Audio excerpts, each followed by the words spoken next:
Hey, coach, you only allowed 20 points yesterday. You came up with some big plays throughout the game, but on that final drive, it didn't seem like you could come up with that big play that you were looking for. A bunch of chunk plays in the running game.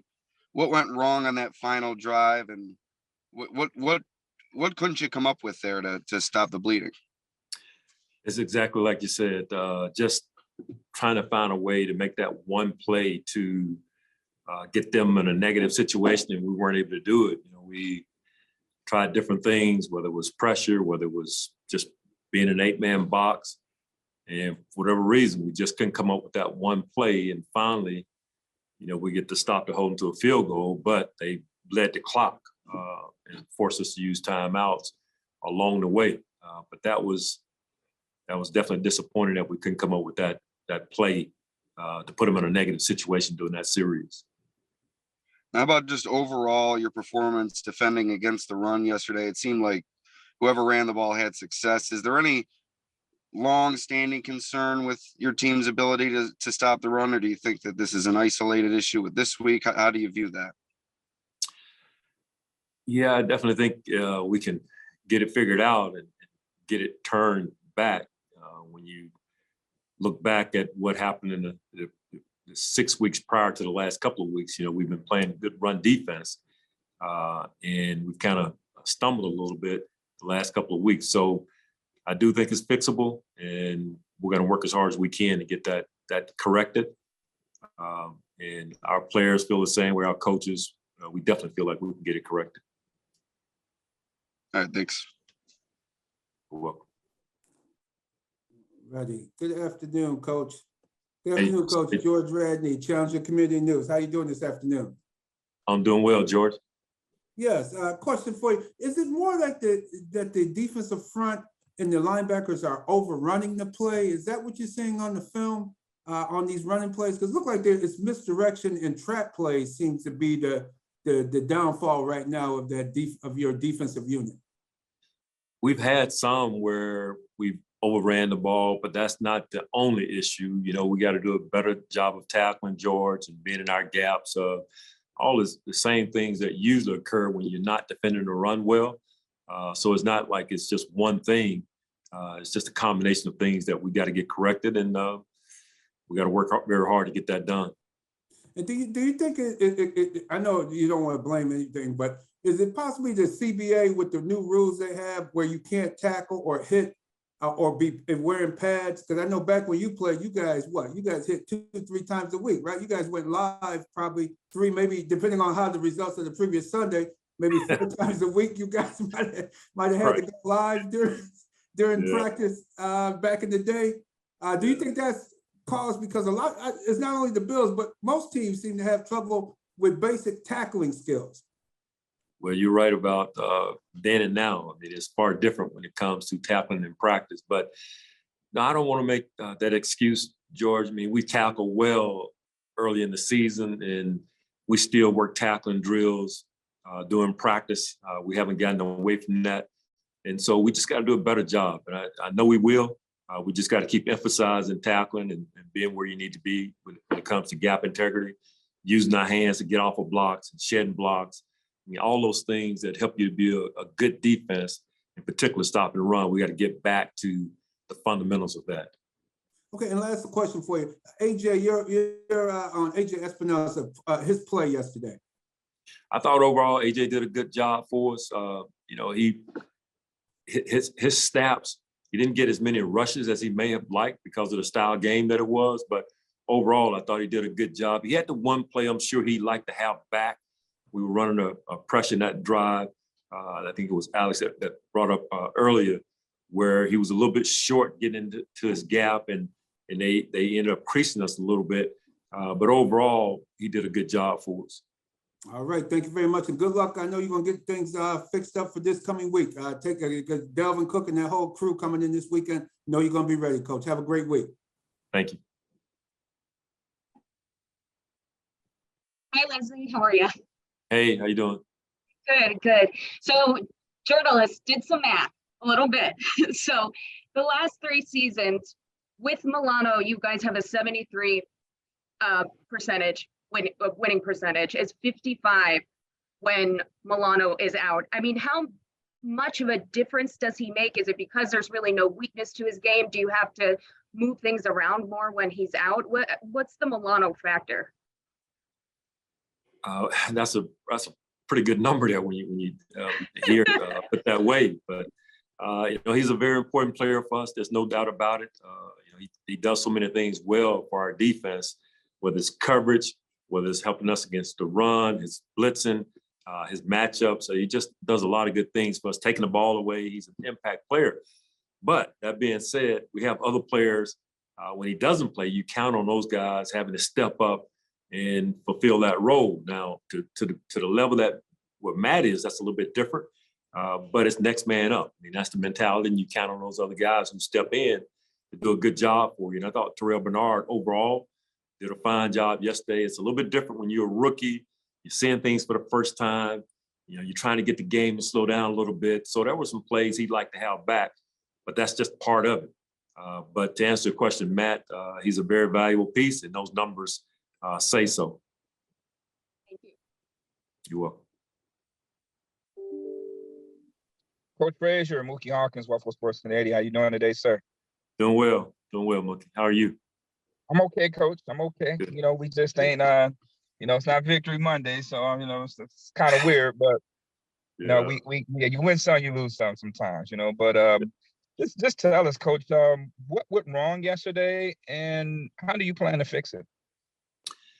Well, like I was saying earlier, Mookie, probably the big thing for us is dealing with the run game. That's what's been giving us a little bit of a problem of late.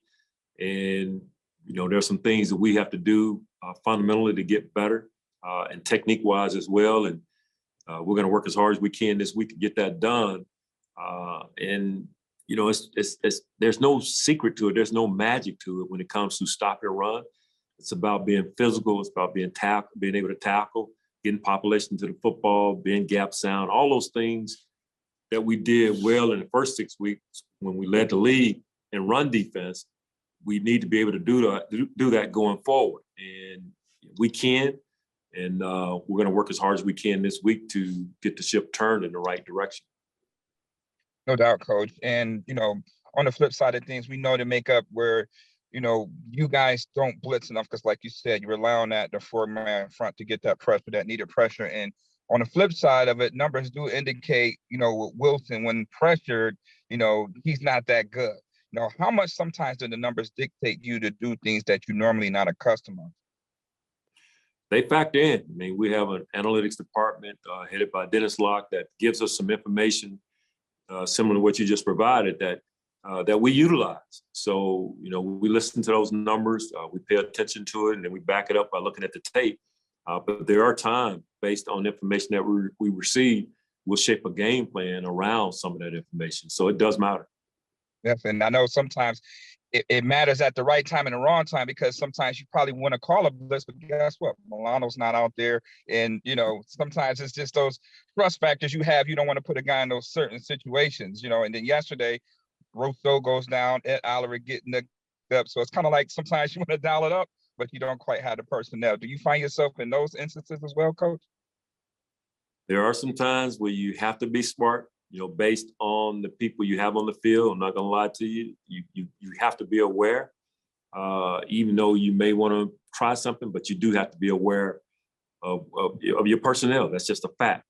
And not to say that had anything to do with our not defending the run better yesterday or putting more pressure on Wilson. It started with our being able to stop the run so they can't just throw 5-yard outs, a quick passing game. You want them in more of a drop back game, and that starts with being able to stop the run to force them into more drop back. Absolutely, Coach. I know you'll go out there and get the job done. Guys will lick the wounds and, be ready to roll this week, Coach. Good luck. Thanks. Hi, Leslie. Obviously, you talked a lot about the run defense. I don't want to belabor the point at all, but I wanted to ask you specifically about Ed. In a game like this, obviously he's not playing against Quinnen Williams, but you look at quarterback matchups in the league, right? First round draft picks playing against each other. That gets a lot of the narrative, and people kind of like really dial in on those matchups. And Quinnen obviously had a big impact on the game. I'm curious from your perspective, breaking down the film, because just watching it happen live, maybe impressions, whether it be media or fans of Ed Oliver maybe not having a good game, maybe that's off. Maybe you watched the film and it was better than it looked. What were your impressions of his game? And in a game like that, do you need him to play a little bit better? Yeah, I thought overall Ed had a good game for us. Maybe not the impact plays he's had in other games, but he was steady throughout, Matt. And it was a combination of what Ed did along with his teammates. It was never just a spotlight on Ed. I thought he did his job. He did what we asked him to do. We just didn't get the quarterback or get their offense in enough negative situations where we could really let our defensive line go because of our inability to consistently stop the run. There were times where we did do a good job against the run, and other times, like that last drive, where we didn't, and that cost us. But Ed, overall, he did what he was asked to do. And I don't know how much you've interacted with the guys today, but is there like a general feeling of just being a little bit pissed off, like another game like that where that run question comes up again and you got to kind of answer for it again? Oh, I think it bothered our guys. I know it bothered our coaches for sure.